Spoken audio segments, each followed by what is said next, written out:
امروز 16 январ است و من شالای گلخوجه تا 15 دقیقه دیگر با اخبار مهم شما را همراهی میکنم. نخست سرخط موضوعهای برنامه.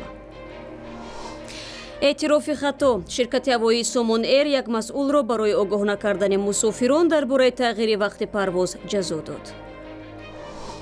دعوای بی‌برقی ساکنان دهه‌ای در ناحیه واسع از قطع ناعادلانه برق در فصل زمستان شکایت دارند.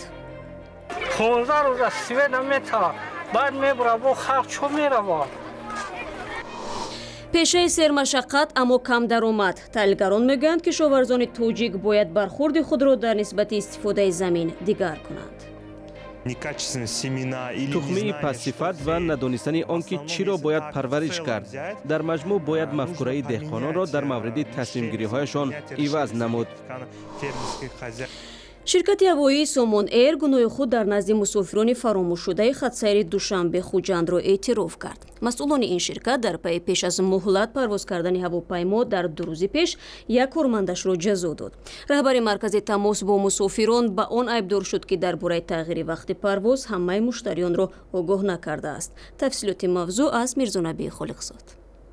شرکت هواپیمایی معروف تاجیکستان سومون ایر بنابر اینکه نتوانست مسافرانش را سری وقت به منزل برساند از مسافران بخشش خواست و یکی از مسئولان انیقترش مسئول بخش رابطه با مسافرانش را از وظیفه‌ای که داشت به سطح پایان‌تر آورد و همچنین اون اعتراف کرد که واقعا این اشتباهی که در خط پروازها صورت گرفت با اشتباه این یعنی شرکت هواپیمایی صورت گرفته است.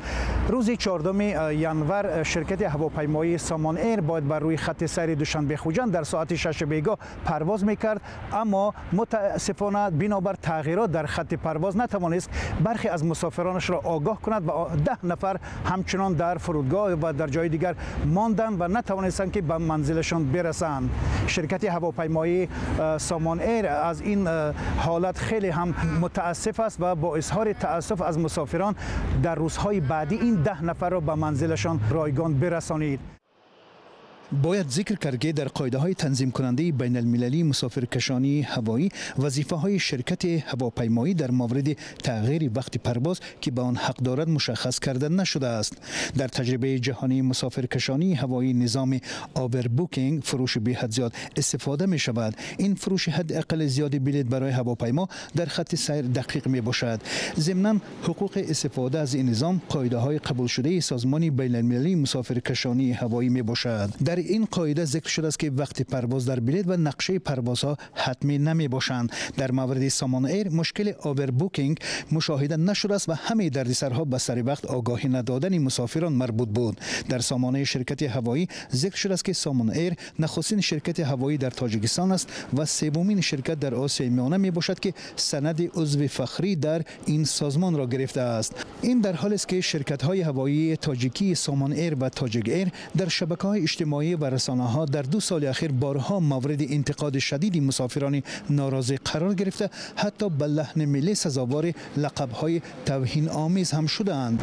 معمولا مسافران در تاجیکستان در نسبت شرکت‌های هواپیمایی تاجیکستان هم سومون ایر و هم تاجیک ایر در مورد تأخیر در پروازهای آنها شکایت می‌کردند، اما این نوبت بار اول است که سومون ایر 1 ساعت پیش یعنی پرواز نمود و مسافرانش را به جای گذاشت. میرزانبی خالقزاد، شادمان یتیم، رادیو آزادی دوشنبه. رو می‌رویم با موضوع دیگر. در یک دهه نوحیه واسع ساکنان چند روز به این سو با مقامات بحث و دعوا دارند. به گفته مردم محله نونجمس در موسم سرما ماموران نیروی برقشان را قطع کردند و آنها در حالت طاقت فرسا به سر میبرند. ولی مقامات میگویند این تصمیم آنها 2 سبب دارد. یکی سیمچوب‌های خودساخت و خطرناک برق و قرضداری ساکنان در نزد شبکه. جزئیات بیشتر را از مومن احمدی میشنویم. کارش کنی نه چوی دیوان نه بارش با بیزار سخته لخچش نه نه ماتراسش نه این راستش پسر 9 ساله زمیره غفورова در تاریکی ترسیده شمع روشن کرده است چون نیروی برق نداشتند. قریب تمام خانهشان آتش بگیرد. نمیآیند مادر به پروتکل به هیچی سویتا نخل نه ای بالا میبرند فرمانشون ای بالا رئیس فرمان داده میگن کو رئیس بیاید. زمیره ساکن دهه‌ی نونجمس واسه را رفتار کارمندان اداره برقی ناحیه به خشم آورده است. چند روز است مردم ده و مقامات درباره نیروی برق بحث و کشمکش دارند. یک بار آگاه نکردن ما را که سویتوی ما را بودن یکون بار نیامدن که خشما هم خیلیه نیوش خیلیه ما آدمای نیم خدمات هم کوچه ما را ببینید همیش خیلیه. در این کوچه جنگلزار سیمچوب ها 3 روز باز برق نیست. خودی مقامات نخواستند در این باره با رادیو آزادی صحبت کنند، ولی به مردم گفتند چون پول برق را نپرداختند سیمچوب هایشان خود ساخت و خطرناک است، مجبورند برق را قطع کنند. این پاسخ ساکنان را قانع نکرده و در جماعت برده است. یگان چاره نیست، رئیس میره رئیسش میگریزه معاون شایش بدتره چیکار کنه پیش کی بریم دیگر. یک مشکل دیگر که تقریبا 50 خانواده نانجمس را در تاریکی گذاشته است ترانسفورماتور کم اقتدار دهه است که زود زود از کار میماند. از مردم خواستند ترانسفورماتور نو خریده بگذارند.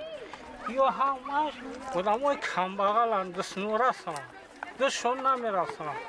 اینا ازی گفتگیان که در 15 روز سویتون میتون 15 روز از سویت نمیتا بعد میبره با خلق چو میره با خلق به نزد اداره جماعت خدایا رجبوی ناحیه واسع میروند که آنها هم به ایده ساکنان بالای زخمشان نمک میپاشند.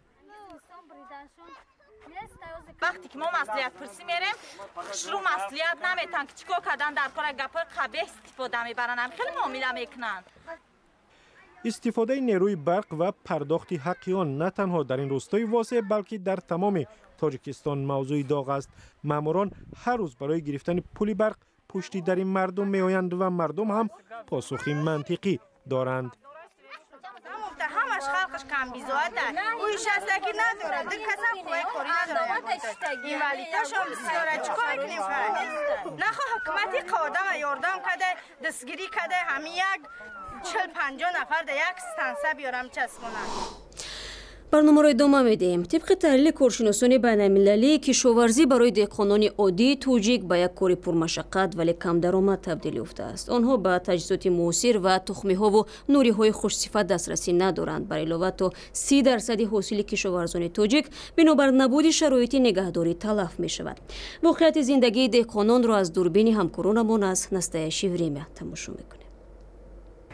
جمالالدین زمینش را که کمی بیش از 1 گکتار است از پسمانده های حاصل سال گذشته پاک می کند. بعد 1 ماه وی در این زمین کارتوشکا و سبزی می شناند. پس از جمع‌آوری حاصل در ماه ایول شلغم و ترپ و کرم را پرورش خواهد کرد. برای جمالالدین گرفتن 2 حاصل از یک قطعه زمین یگانه وسیله پیش بردن زندگی تا سال آینده است. اما هوای نامساعد، کم‌آبی و تخمی پست صفت میتواند باعث کم حاصلی شود. جمالالدین یگان منبع درآمد دیگر ندارد. گذشته از این برای کرایه زمین و خریدن تخمی و نوری حدود $1000 قرض گرفته است. همین زمین خط زندگی داره. فقط زمین. هر کمیته هست. یعنی او نیست. او نمیشه. بهاری وحش قیش داره. شب خوب نمیکنم. در خوجگی‌های خرد دهقانی که از 0.5 تا 3 گکتار زمین را در بر میگیرند معمولا اعضای یک خانواده کار میکنند. آنها پخته و سبزیجات پرورش میکنند. قسمی از حاصل به دست آمده را برای زمستان ذخیره میکنند و باقی مانده را به بازار میبرند. خوجگی‌های خرد دهقانی عادتا مشکلات همسان دارند، اما به گفته تحلیلگران اساس مشکلات اداره نادرستی زمین است. تخمی پس‌صفت و ندانستن آنکه چی را باید پرورش کرد. در مجموع باید مفکوره دهقانان را در مورد تصمیم گیری هایشان عوض نمود. خوجگی‌های خرد دهقانی تقریبا رشد نمی کنند. نوری های خودی وجود ندارند. دهقانان هر سال یک چیز را پرورش می کنند. برای بهتر کردن شرایط کار پولی بیشتر لازم است، ولی مبلغ پسنداز ندارند. از کمک دولت نیز برخوردار نیستند. مثلا یک سال آنها درآمد خوب میگیرند ولی سال آینده محصولات خود را با نرخ ناچیز میفروشند. همین طریق آنها نمیتوانند سرمایه جمع کنند.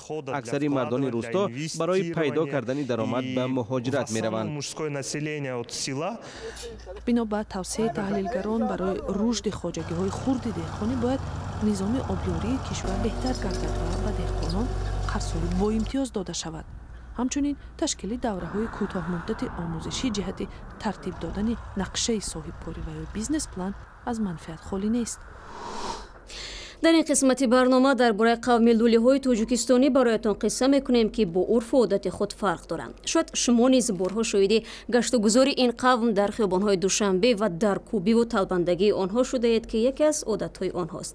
вале тавре ба назар мерасад теъдоде аз намояндагони ин қабила бо гузашти вақт мехоҳанд қолабҳои шахшударо бишкананд ва халтаи гадоиашонро бо дониш иваз кунанд. сарои кали либоси фасон ҳамаш наск ҳага бо мактаб даҳама каса хоб нагартон дарси дигар мерем. акбаралӣ гоҳо ин гардишҳои тарғиботиро ташкил мекунад. ин мактабдори бемаълумот аз ҷануби тоҷикистон мехоҳад ҳамтаборони лӯлияшро ба таълиму тарбия фаро гирад. ман хостум ки ҳамин бачаҳо камтар хонанд, камтар ақл ёд гиранд, камтар фаҳмӣ шаванд. дар ду деҳа коммунизм ва максим горкии ноҳияи ҷалолиддини балхӣ зиёда аз 3000 лӯлитабор зиндагӣ мекунанд ва 280 кӯдаки онҳо бояд мактаб бираванд. то порсол ба гуфти акбаралӣ ин ду деҳа мактаб надошт. талоши мақомот барои ба мактабҳои дигар фиристодани онҳо натиҷа надодааст. акбаралӣ соли гузашта бо 50 000 сомонӣ ин манзили зистро бунёд кард. баъдан ба ин хулоса расид ки мактаб бошад. дидам ки халқ бехат савод буд, ман гуфтам ки биё ҳамин каломо иҷозат гирифтаму гуфтам ки ҳамин хонаҳои ман мактабро месупорам. ҳоло дар ин бино мактаби рақами 8 ҷойгир аст. 60 нафар кӯдак дар он таҳсил доранд. инчунин то 30 нафар калонсол дар басти дуввум дарс мегиранд. бо вуҷуди он ки синфхонаҳо танганду ҷой намерасад, акбаралӣ кӯдаконро дар ин рӯзҳои таътил ба мактаб меораду ташвиқ мекунад. хона ба ҳамаш завқ доранд ки хонем гуфтад. ин завқи кӯдаконро аз назари акбаралӣ бояд тақвият дод. фотима ва заҳро 8 сол доранд. сентябри соли гузашта ба мактаб рафтанд. ин ду бо вуҷуди хурдсол буданашон шояд намунаҳои нахуст аз рӯоварии лӯлиҳои деҳ ба зиндагии нав бошад. ин хоҳарон рисолати худро шояд дарк намекунанд. ҷои талбандагӣ аз воситаи дигари таъмини рӯзгор гап мезананд. ман мехоҳам маълима шавам, бачаҳои дастия. шумо чӣ зора? милиса. фотима ва заҳро чун аз хона берун мешаванд, шомили муҳите мегарданд ки ҳанӯз дар он афкори қабилавӣ устуворанд ва ҳам ба ояндасозии онҳо таъсир дорад. бачаҳо арасе мебед якта метиюм, овехта мемонам, атириш мегирум. қизбас ёвонова ин оинаҳоро ба номи 7 писараш овехтааст ки мегӯяд суннат аст. онҳо дар русия муҳоҷири корианд. ӯ аз наслест ки мехоҳад шеваи зиндагӣ бо дарёфти рӯзии лӯлӣ бояд тағйир накунад. барои ин ваҷҳҳои динӣ меорад ва мегӯяд аз замони одаму ҳаво ин фарҳанг боқист. мо як бурида нони шумоя нахӯрем, даритон рафта ховмона мебара. ҳолиам манам мошиноҳои қимат хонаҳо доранд, ҳолиам ҳам талвандагӣ. мо ин абаво ҳамо мондагӣ додарҷон. ин тасаввурҳои момои қизбас дар асл қонуни як қавм аст.